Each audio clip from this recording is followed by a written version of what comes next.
Hello and welcome to the Quiver channel. I am Jason, your host, and we're on our way to the hospital again.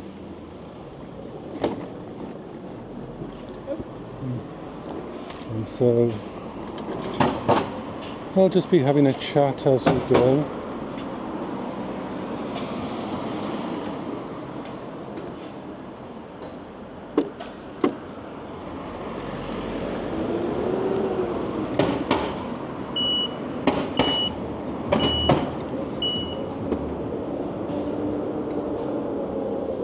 Let's just get across the road. Okay. On the way, here we go.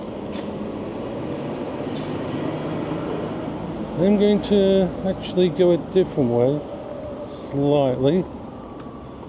We're going to just go along here and maneuver ourselves along this road.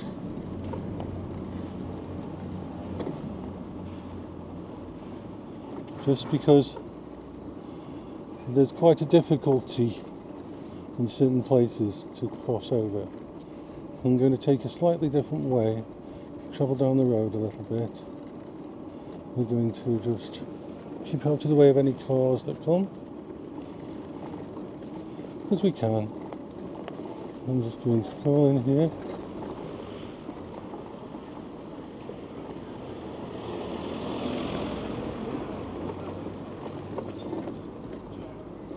Okay. I know it's only a one-way street, but that doesn't matter really to this, as long as I can go around that bit there.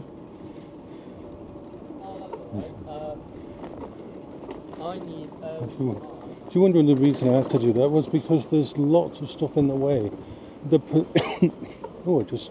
I think I just swallowed a fly. Unfortunately, there's a lot of issues in crossing the different areas. So I'm going to try and get to where I need to go a slightly different way. I'm not in a rush. My mum's been moved into a room.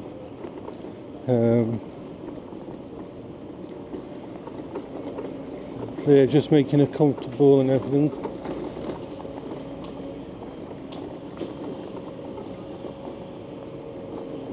So I'm going to see if we can get round here.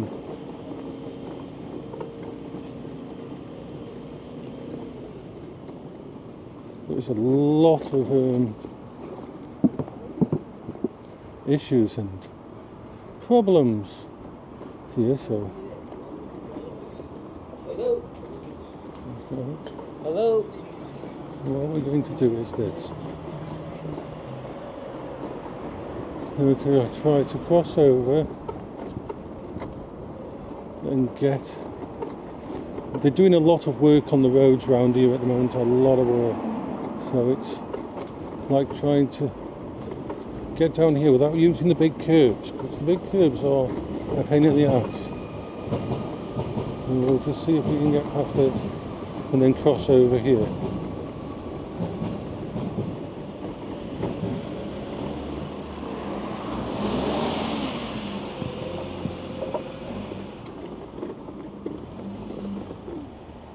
Just wait for him to go past and then actually we'll just go. We can go. We need to go down here and cross over.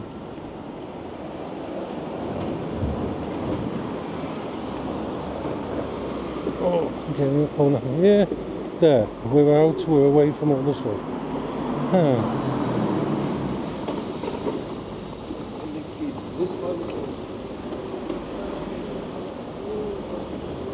Over we go, over we go, over we go.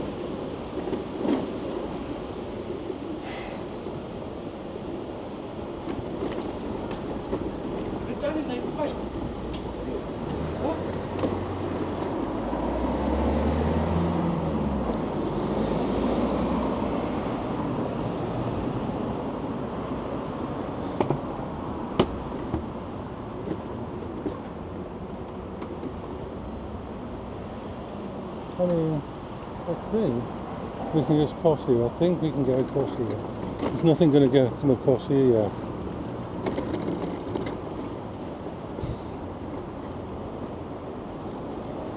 Okay.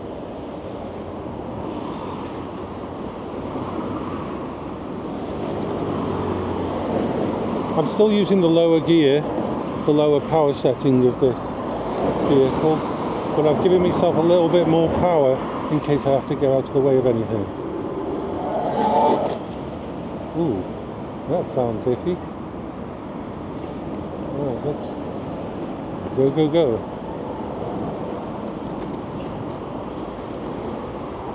Right, I've turned up, we're recording at 4K now. We are recording at 4K.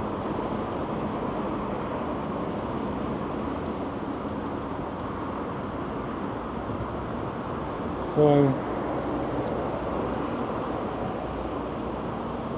going to see how this goes, recording at 4K. I'm not going to cross without knowing what's on the other side of those cars. Even though people go down these roads quite fast.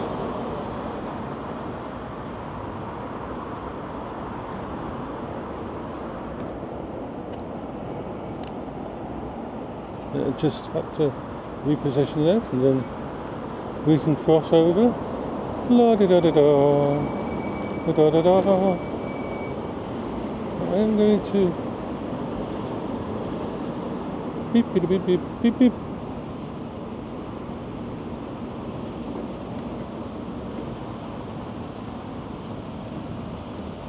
Wait here.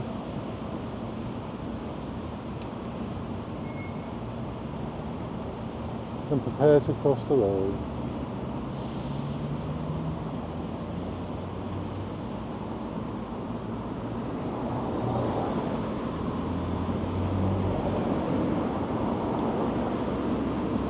I didn't think I'd be using the Quingo for this. In fact, I didn't think I'd be able to, before it came about having this mobility scooter, I did not think I'd be able to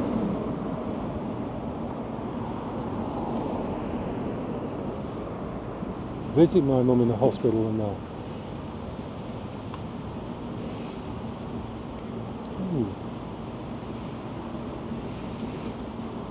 Yeah. I am happy to wait until the lights change. I am not in a rush.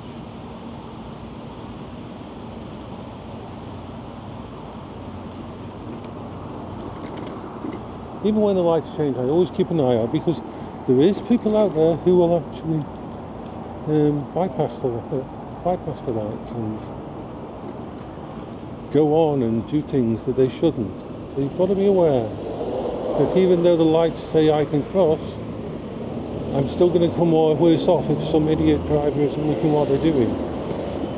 You can be the carefulest driver in the world, but it's the people around you, the other drivers on the road, that you have to be aware of.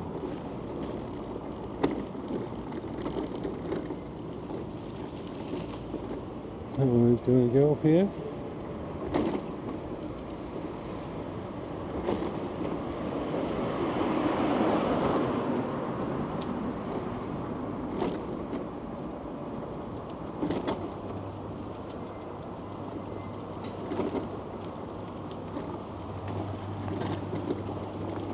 Let's just cross over.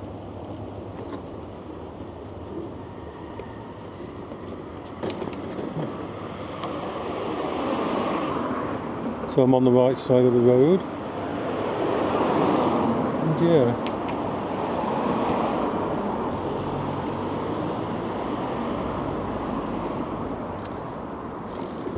Me and hospitals have got a pretty tumultuous past. I mean, when I was 12 years old, I was in the hospital sitting outside the ward with my dad in there, who had a really bad car crash and was in a coma before he died. That was my first. Before that, I had peritonitis. My think he actually burst appendix.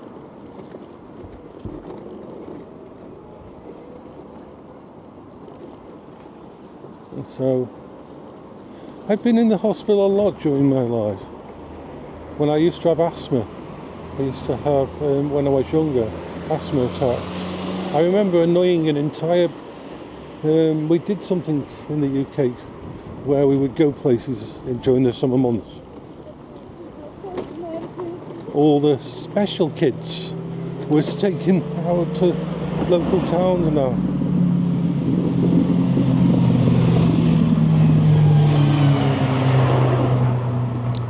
And so I was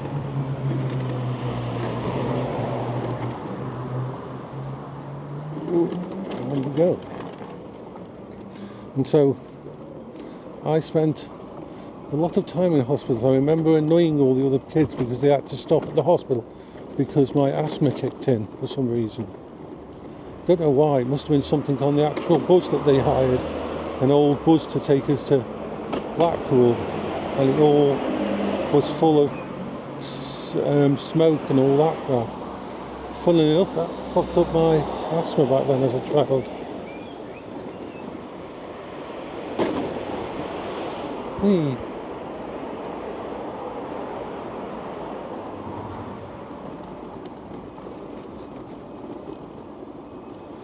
But yeah.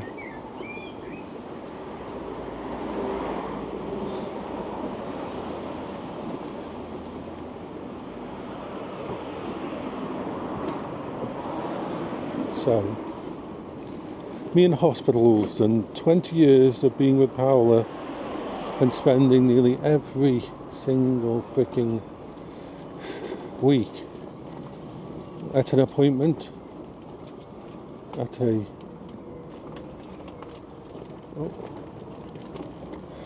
going in, meeting doctors, finding out what had gone wrong, what was working.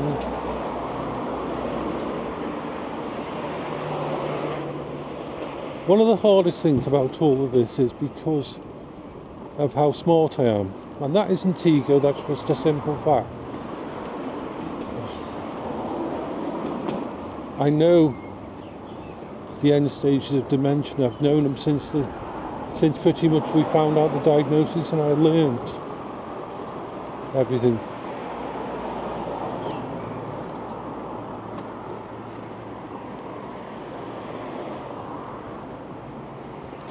Just let me get a drink. I'm going to just get a drink.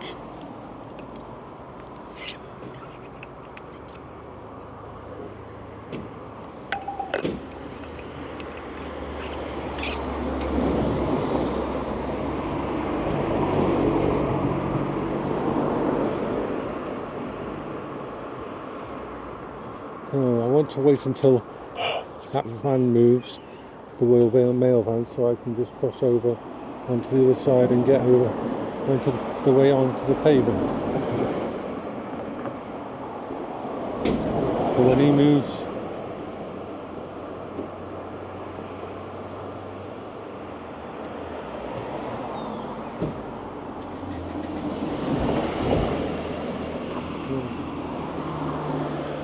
I need to make these. Yeah, that's better.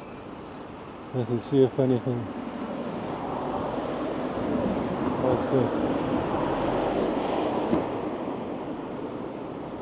Cross over this pole. I know all about dementia. I know how it works. I know how difficult it is to cure. And that's a sad part. When you're this smart and you find out that someone you love has a disease, you do a deep dive, you explore everything, you read the research papers, you study files and case files and histories. You're motivated and it becomes your special interest, and you learn all about it, and then you find out the uselessness of every fucking bit of information you've found out. You find out that this person's going to die and it's not going to be good, and they're going to slowly lose everything.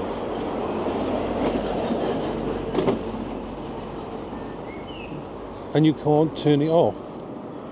because of the inability to lie to yourself, because of the ability to hide information from yourself. Once you know it, you know it. And so you watch slowly as it happens.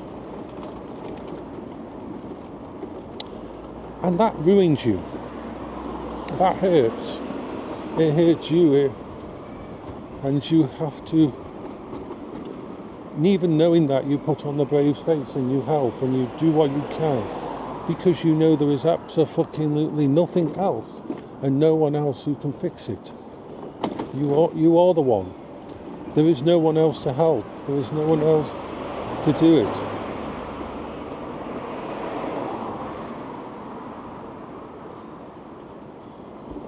You can't run away.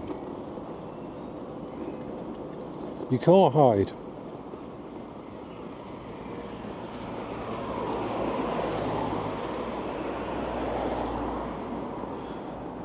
This is why when I was looking after Paola, I never had a respite. What would have been the point of having a day off? What would have been the point of many times my mum and other people offered to look after Paola and let me have a break? But what was the point? Because even if I left my mum, I left my sister and left my mum looking after left my mum looking after Paola, I would still be there. I would still know all the problems and the pain and the suffering, and the clock timer would still be going down in my head. And so that is why I spent 18 years, almost 19 years, as the primary carer from midnight till 6 a.m. till midnight. And that is why when my mum was diagnosed, we moved so I could look after both Paola and help look after my mum, because I knew what was coming.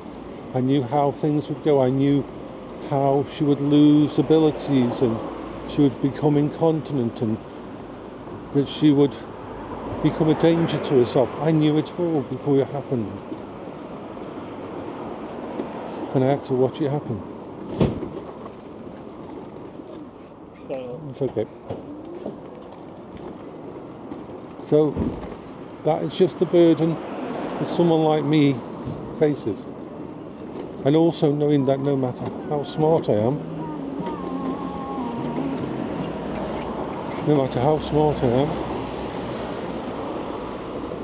I couldn't fix a damn thing. I couldn't repair a damn thing. I couldn't make it.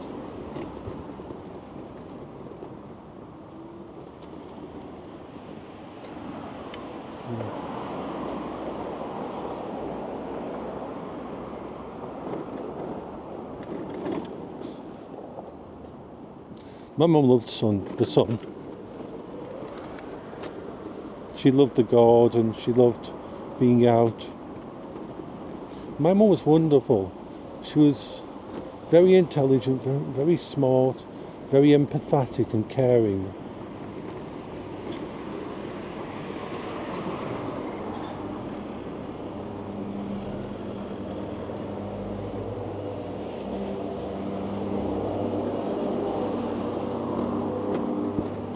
She understood me, she accepted me.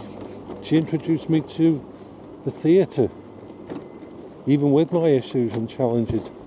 Let's face it, I would say 50% of the people who are involved with the theatre are autistic or depressed or have bipolar or something like that. It's a place for special people, the theatre and all that.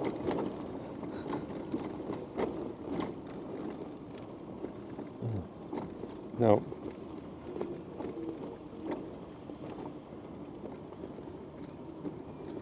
one of the problems here is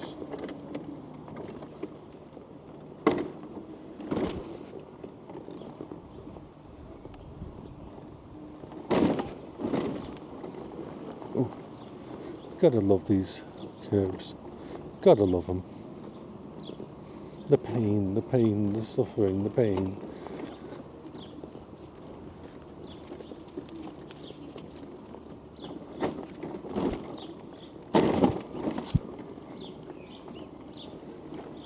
I wish they'd put ramps down here and there.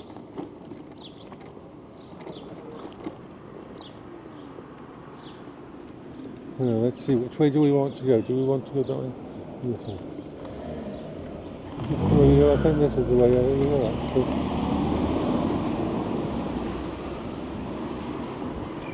Once the money from Pimax comes, I'm going to have Pimax come out and give this a service. I know it was given a service and that, but I have put this through a lot of... I've done more with this scooter than most people. We were already at 118 miles. It was 70 odd miles when I took ownership of it.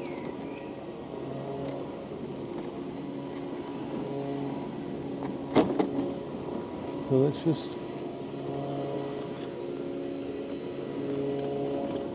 I'm going to just cross over onto here.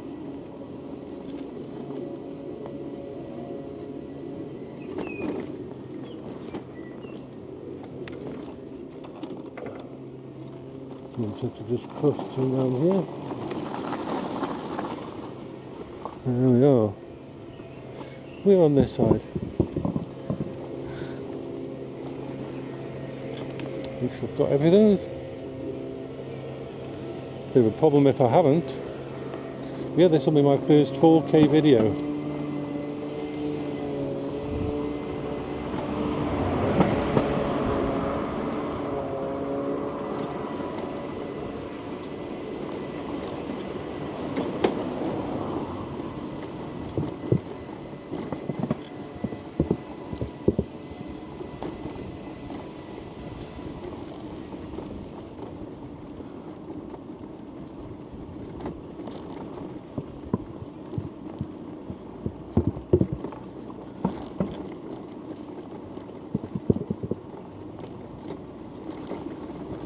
Turn this down a little bit, turn the speed down a bit. We are going downhill.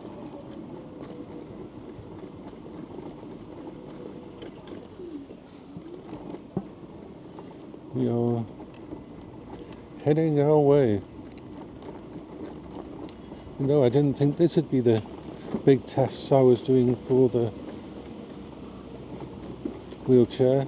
Well, not the wheelchair, the mobility scooter. God, why do I call it a wheelchair?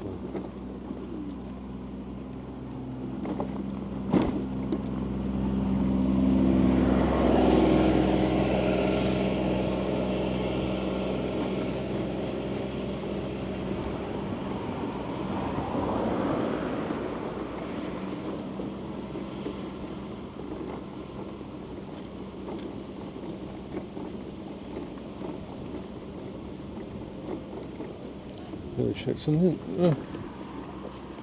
I want to just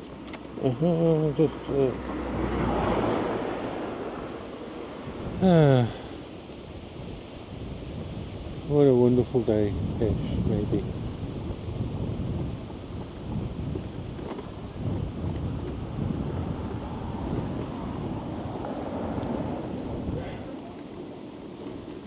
It is now, what time is it?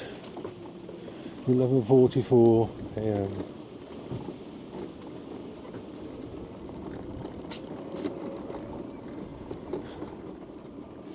I know that some of my from mum's side, a couple of people in there might want to have a big funeral for my mum, but really I've got to think of what my mum wanted. What mattered to my mum.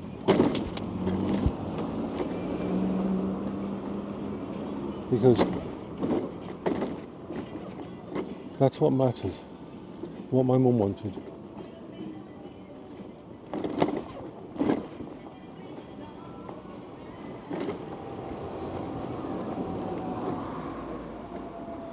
And mum never wanted any money to be spent on a funeral. She wanted money to be spent on me and on Paola. She always used to say, instead of spending money on my funeral, spending on some more crafting stuff for Paola. Get her some new paint and that so she can paint something in my honour.